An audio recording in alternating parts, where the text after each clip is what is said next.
There's a new scheme where mothers are given vouchers worth up to 200,000. That's the competition, sorry.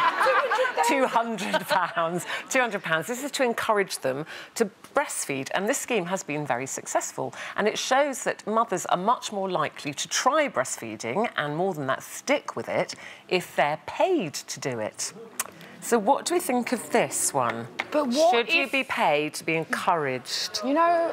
No? There's a big fat no from our audience at the moment. The problem is like, with a lot of women, and including myself, I tried it and I really struggled with it, and I completely beat myself up over it and really found it hard. Betsy was getting really distressed. She didn't take latch on very well, and I got myself in a right pickle, and it was my mum who eventually stepped in and said to me, stop doing this, you're getting so stressed that it's actually not good for your daughter to be like this. And I wasn't breastfeeding. It was up until that point I was like, oh, I felt so pressured into doing it. So Did you feel like a failure when you couldn't do it? Yeah, I felt terrible, because also one of my closest friends was doing it at the time, and she found it came so naturally to her.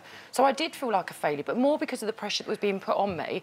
It was actually when my mum said it to me, I was like, well, if my mum's saying it to me, and she said I wasn't breastfeeding, I think, well, I'm all right. There is a bit of a movement at the moment that really militantly is promoting breastfeeding, because we had Tamara Eccleston on here, and she's still breastfeeding her daughter and however old she is. But actually in the UK, we have one of the lowest numbers of women breastfeeding in the world. Yeah. So in other cultures, other countries, it's much more natural for women to breastfeed for much longer. So, you know, they're saying that the health benefits for the mother and the child are very well known. So this is just...